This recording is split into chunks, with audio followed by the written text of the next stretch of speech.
네, 감사합니다. 추수감사절로 모였는데 제가 오늘 하루만 마스크 쓰고 하도록 하겠습니다. 설명은 이따가 해드리고요. 오늘 함께 은혜 나누실 말씀 히브리서 12장 7절에서 13절 말씀이 되겠습니다. 히브리서 12장 7절에서 13절.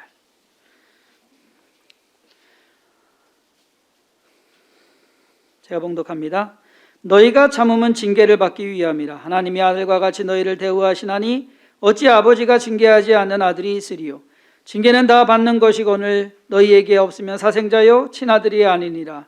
또 우리 육신의 아버지가 우리를 징계하여도 공경하였거든 하물며 모든 영의 아버지께 더욱 복종하며 살려 하지 않겠느냐. 그들은 잠시 자기의 뜻대로 우리를 징계하였거니와 오직 하나님은 우리의 유익을 위하여 그의 거룩하심에 참여하게 하시느니라. 무릇 징계가 당시에는 즐거워 보이지 않고 슬퍼 보이나 후에 그로 말미암아 연단받은 자들은 의와 평강의 열매를 맺느니라. 그러므로 피곤한 손과 연약한 무릎을 일으켜 세우고 너희 발을 위하여 곧은 길을 만들어 저는 다리로 하여금 어그러지지 않고 고침을 받게 하라. 아멘.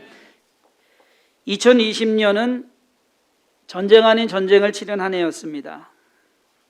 그 전쟁은 아직 끝나지 않았고 계속 진행 중에 있습니다. 언제 끝날지 모르는 상황 때문에 더 힘든 날들을 보내고 있는 것이 우리 지금의 현실입니다. 그러고 보면 살면서 더 좋아지고 더 편해지고 더 쉬워져야 하는데 오히려 더 힘들어지고 더 어려워지는 것이 우리를 낙심하게 하고 힘들게 합니다.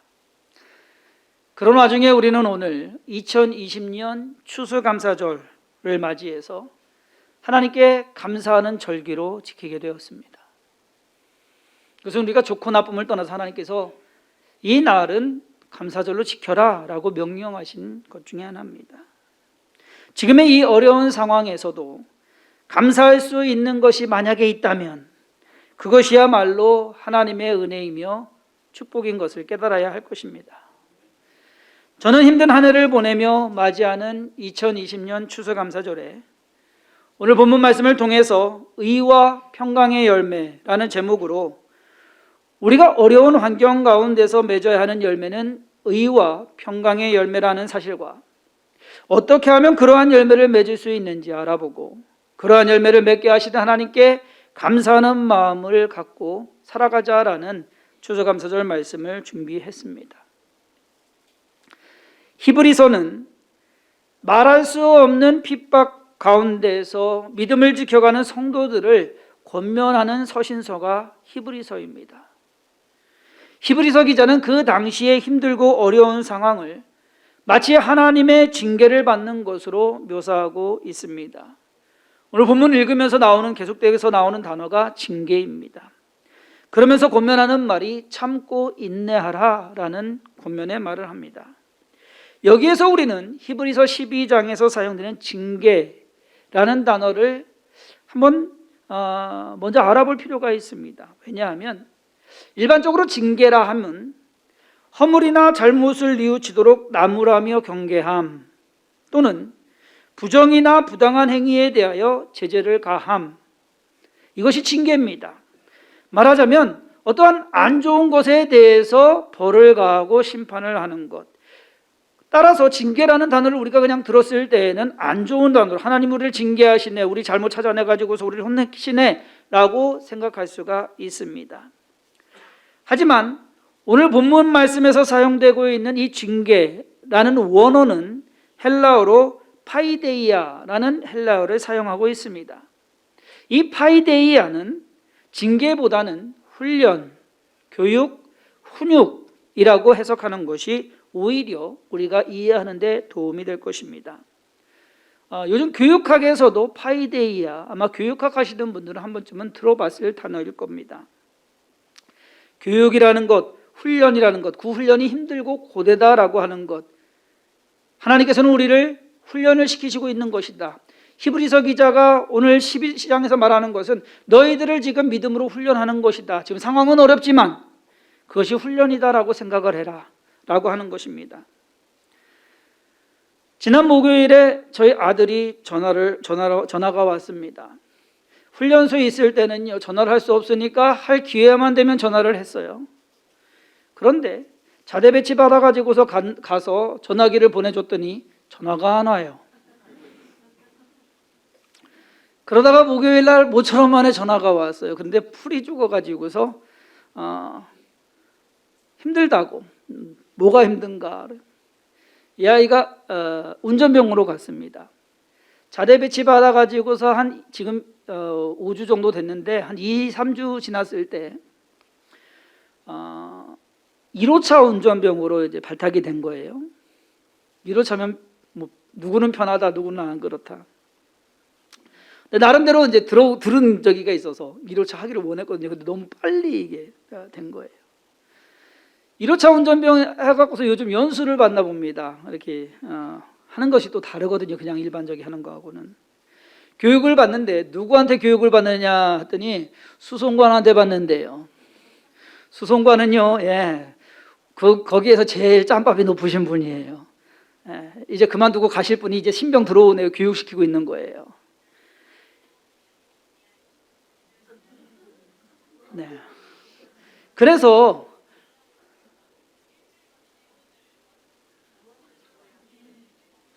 안 꺼져요. 자, 수송관한테 교육을 받는데 이 수송관이 교육을 시키는데요. 우리 아들이 평생 동안 들어보지 못한 욕을 이틀 동안에 다 들었답니다. 그래가지고 애가 기가 죽어가지고 아빠 나 운전 잘 할 수 있을까? 나 왜 이렇게 운전을 못하지? 뭐 애가 풀이 죽어. 안 그래도 저보다 더 소심하거든요. 그러길래 제가 그랬어요. 아들, 아이고 내가 평소에 욕 좀 해줄 걸. 욕을 한 번도 못 듣고 있다가 군대 가고서 한꺼번에 들어버리니까 네가 힘들구나. 괜찮아. 그거 뭐 어차피 군대 가서는 못하는 거야. 그게 당연한 거야. 처음에 못해. 시간 지나면 돼. 여러분 솔직히 아무리 뭐 서울대 나오고 카이스트 나오고 뭐를 하고 했더라도요, 이등병 짝대기 안에 딱 붙여놓잖아요. 다 똑같아요. 어리버리한 것이 다 똑같아요. 아시잖아요, 우리 군대 갔다 오신 분들. 그때는 그래요. 그러다 보니까 풀이 죽어가지고서 운전병을 하요. 괜히 1호차 뭐 한다고 했다는 둥 뭐를 됐다고 기다리라고 참고 인내하라고 시간 지나면 다 된다고 그렇게 했는데, 교육이 쉽고 편하면 실력이 오르지 않습니다. 교육이나 훈련은 어느 정도 강도가 있어야 합니다. 공부하는 학생도, 운동하는 선수도, 전투를 해야 하는 군인도 교육을 잘 받고 힘든 훈련을 이겨내야 합니다. 오늘 히브리서 12장에서 말하는 징계는 하나님께서 그 자녀들을 교육하시고 훈육하시고 훈련시키신다라는 것을 말하고 있는 것입니다. 그 받을 때에는 싫죠. 본문 11절 말씀대로 무릇 징계가 당시에는 즐거워 보이지 않고 슬퍼 보이나 후에 그로 말미암아 연단받은 자들은 의와 평강의 열매를 맺느니라. 교육을 받을 때, 훈련을 받을 때 그것이 힘들고 어렵기 때문에 싫어요. 슬퍼요. 그러나 그것이 지나면, 그것을 이루고 나면 의와 평강의 열매를 맺게 된다라고 오늘 성경은 말하고 있는 것입니다. 코로나19로 우리는 지금 힘든 연단의 시간을 보내고 있습니다.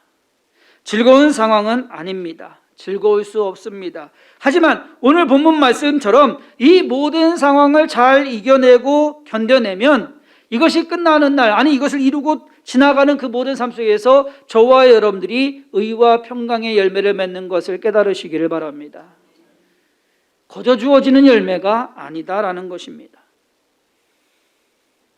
얼마 전에 저희 교회 이경숙 집사님 아버님께서 소천하셔서 하간 예배를 드리게 됐습니다. 저희 교회에서 집례를 하게 됐는데 고인의 연세가 92세, 부인은 아직 살아 계시고요.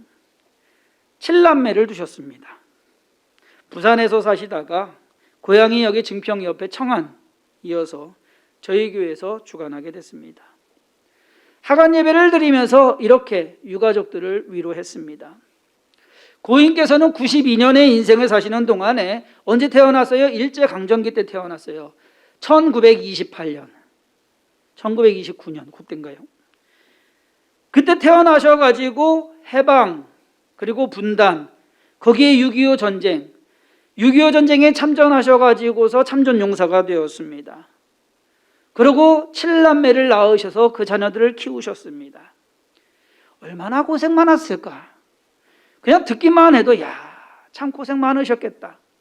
우리는 일제강점기 하나만 지나도 힘들었을 텐데, 6.25 전쟁 하나만 치러서도 힘들었을 텐데, 그분은 사시는 동안에 하여튼간 우리나라 역사 가운데 안 좋았던, 가장 힘들었던 시간을 사신 분들이 바로 그 세대의 사람이다라는 것입니다. 사람들에게 고인과 같은 그러한 삶을 살겠느냐라고 물어보면 다들 싫다고 할 것입니다. 그렇게 고생하고 사는 삶을 누가 좋아하겠습니까? 여러분들 살고 싶으세요? 아니잖아요. 하지만 다른 시각에서 보면 고인처럼 복 받으신 분도 흔하지 않다는 것을 깨닫게 됩니다. 이 나라에서 가장 어려운 시기에 태어났습니다. 그 당시에는요, 태어나도 그냥 지켜봤어요. 얘가 살지 못 살지. 그래서 100일, 그래서 돌잔치를 하는 겁니다.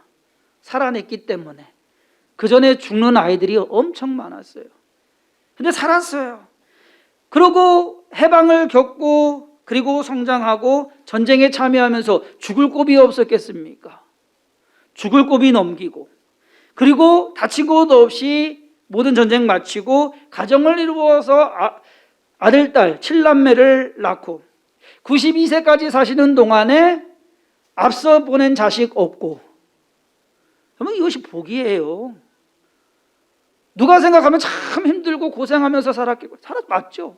그렇지만 이왕 인생 태어나서 살아가는데 겪어볼 만한 것, 다른 사람이 겪어보지 못한 것, 그것을 다 겪으면서 이겨냈다는 것, 견뎌냈다는 것, 그것이 복된 삶이다라는 겁니다. 거기에 금상첨화로 그 연세에 예수님 믿고 구원받아서 집사직분 받고 매일같이 부인과 함께 기도하다가 천국에 갔다는 것, 그것도 더 감사한 것은 부산에서 사셔서 부산에서 장례를 치르는데 하필 하관하는 곳이 청안이에요. 저희가 부산 내려갔어야 되거든요. 그런데 안 내려가고 여기 청안에서 만나서 그래서 하관 예배를 드리게 됐습니다. 그것도 복이란 얘기예요. 힘들고 어려운 거 분명히 있습니다. 그러나 그것을 지도할 때 그것으로 인하여서 그 가치가 올라가게 되는 것을 깨달으시기를 바랍니다. 오히려 고생하고 힘든 일들을 겪으면서 헤쳐나간 삶이 참으로 가치 있고 존경스러운, 그러기에 복된 인생이라는 것을 알아야 합니다. 오늘 본문 말씀 바로 앞에 히브리서 11장은 우리가 잘 아는 믿음장이라고 불려집니다. 히브리서 기자는 11장에서 믿음은 이라면서 믿음에 대해서 이야기합니다. 그러면서 쭉 믿음의 열조들을 나열을 합니다.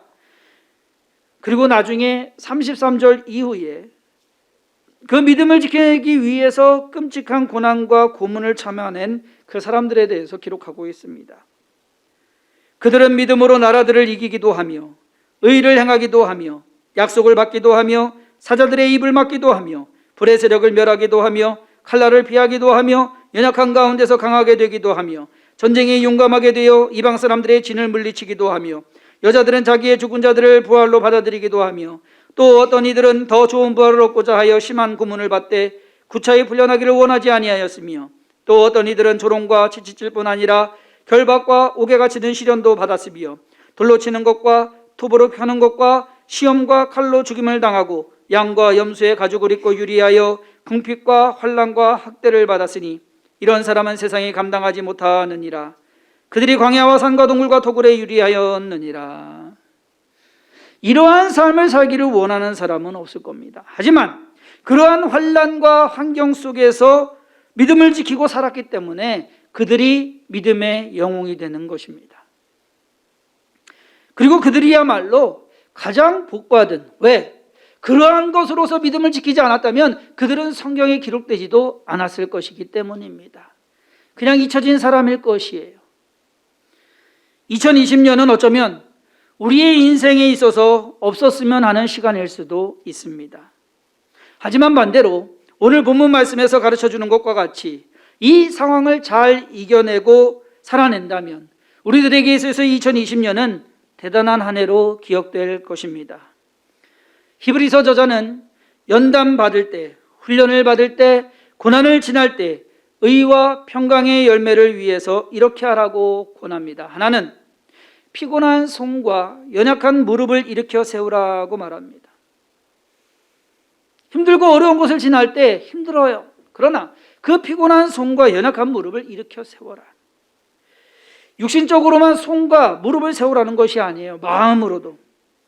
운동선수들이 시합을 하다가 힘들면 어떻게 됩니까? 지치면 어떻게 돼요? 그렇죠. 자연스럽게 이게 내려가요. 그랬을 때 그냥 주저앉으면 일어나기 힘들다는 얘기죠. 일어나야 된다는 얘기예요. 마음을 잡고 그 상황에서 다시 일어나야 됩니다. 무릎에 손이 갈 때 자기의 몸을 일으켜 세우는 동시에 마음도 세워야 합니다. 이를 악물고 뛰어야 합니다. 지금이 우리에게 힘든 때입니다. 몸도 마음도 지친 상태가 되었습니다. 그럴수록 피곤한 손과 연약한 무릎을 일으켜 세우시기를 주님의 이름으로 축원합니다. 두 번째로 히브리서 기자는 13절에서 너희 발을 위하여 곧은 길을 만들어 저는 다리로 하여금 어그러지지 않고 고침을 받게 하라라고 말합니다. 이게 무슨 뜻일까? 여기에서 말하는 발은 우리가 걸어가고 살아가는 삶을 말합니다. 우리가 제대로 올바른 믿음의 삶을 살아야 하는데 문제는 뭐냐? 그 발이 저는 다리가 되었다라는 겁니다. 어딘가가 온전하지 못하고 어딘가가 불편하고 어딘가가 연약한 그러한 다리가 되었다라는 것, 그냥 두었다가는 쓰러질 수밖에 없고 넘어질 수밖에 없는 다리가 되었다는 겁니다. 이 다리를 위해서 필요한 것이 뭐냐? 곧은 길이다라는 것. 가는 길만은 옳은 길을 가라 하는 것이에요. 우리가 마땅히 해야 할 믿음의 삶을 살아야 하는 것입니다. 코로나19가 우리의 삶으로 하여금 저는 다리가 되게 했습니다. 어딘가 불안하고 어딘가 불안전합니다. 모든 것이 부족할 따름입니다. 이러한 상황을 극복하려면 어떻게 해야 되느냐? 곧은 길, 즉 믿음의 길을 제대로 걸어가면 됩니다. 그것이 저와 여러분들이 의와 평강의 열매를 맺기 위해서 필요한 우리의 행동이다라는 겁니다. 우리의 인생에서 2020년은 기억에 남을 만한 해가 될 것입니다.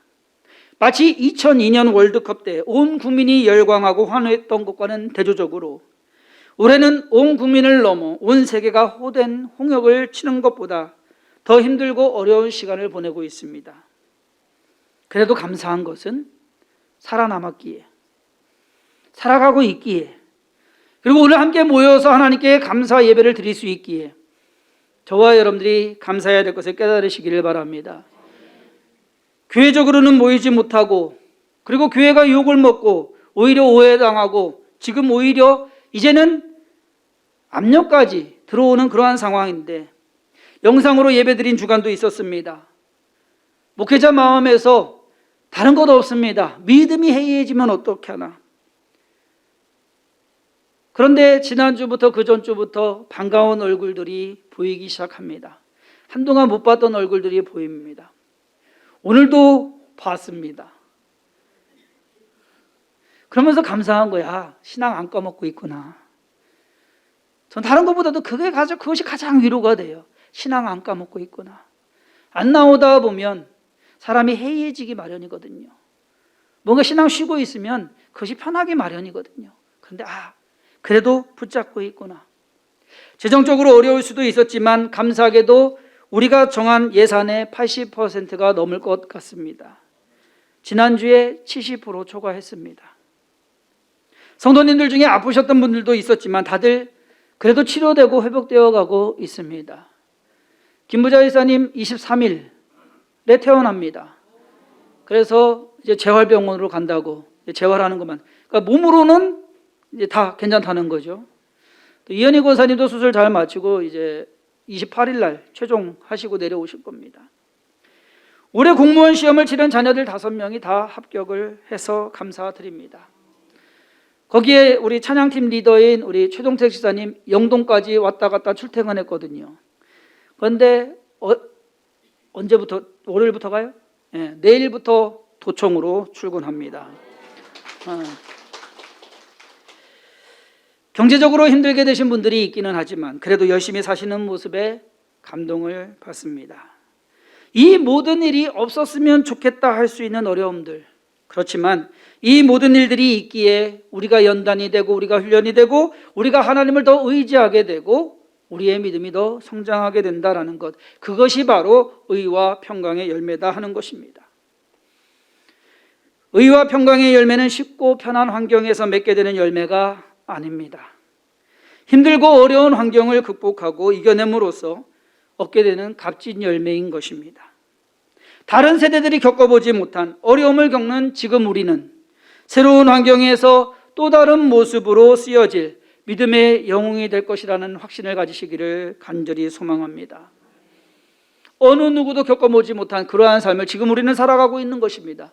힘들지만 그것을 잘 이겨내시면 우리가 의와 평강의 열매를 우리 스스로 맺게 될 것이며 히브리서 12장에 나오는 11장에 나오는 그 믿음의 영웅들과 같이 이들도 이러한 때에 힘들고 어려운 때에 믿음 잘 지켰다라고 하는 그러한 기록으로서 그러한 기억으로서 남게 될 것을, 그것이 오히려 감사한 일이 아닌가 하는 생각을 해봅니다. 2020년 의와 평강의 열매를 맺으신 주성김교회 모든 성도님들께 고생 많으셨다는 위로의 말씀과 잘 해내셨다는 격려의 말씀을 전하고 싶습니다. 모든 사람의 기억 속에서 복받은 인생으로 좋은 열매를 맺는 삶으로 기억되시길 주님의 이름으로 축원합니다. 한 가지만 더 말씀드립니다. 오늘 추수감사절이라서 과일 잔뜩 싸놓고 이렇게 하긴 해야 되는데 그냥 이렇게 만들어 놓고 싶지는 않았어요. 그냥 우리가. 그런데 우리 남선혜 지사님이 사과 한 박스 이렇게 갖고 오셨는데 그거 하고, 그리고 우리 집사님 한 분이 쌀 한 부대를 갖고 오셨어요. 그냥 5층으로 올라가신다는 거 제가 일부러 갖고 와서 앞에 놨는데, 의사님이 오늘 참 힘든 한 해를 보냈습니다. 원래 직업이 농사꾼이 아니에요. 근데 올 한 해 코로나 때문에 너무 힘들어가지고 농사를 지으신 거예요. 자기 농사도 아니고 아는 친구분하고 같이 해갖고서 농사를 짓고, 그 농사 진 것에서 하나님께 오늘 쌀 한 포대 가져오신 거예요.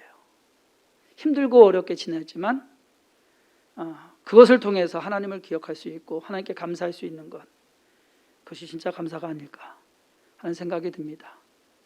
지금 힘드십니까? 그래도 우리는 하나님께 감사해야 됩니다. 하나님께서 우리를 살아가게 하시고 이것도 견뎌내게 하시고 또 이것도 이겨내게 하시기 때문입니다. 힘내시고 2020년 그때 참 잘 살았다, 그때 참 잘 이겨냈다, 훗날 그렇게 기억할 수 있는 2020년 추수감사절이 되기를 주님의 이름으로 축원합니다. 기도하겠습니다. 하나님께서 우리를 살리시고 하나님께서 우리를 도우셨습니다. 힘들고 어렵지만 이겨내게 하십니다. 하나님, 이겨낼 겁니다.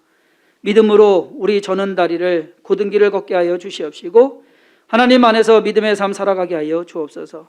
두려워하지 않고 낙심하지 않고 포기하지 않겠습니다. 하나님만 붙잡고 의지하며 살아가겠습니다. 필요한 모든 것 공급하시고 채우시며 부족함이나 모자람이 없도록 오히려 풍성함으로 꾸어주며 나누어주며 베푸는 손길 되도록 주께서 은혜 더하여 주옵소서. 하나님의 풍성한 은혜로 함께 하심을 감사드리옵고 예수님의 이름으로 간절히 축복하며 기도했사옵나이다. 아멘.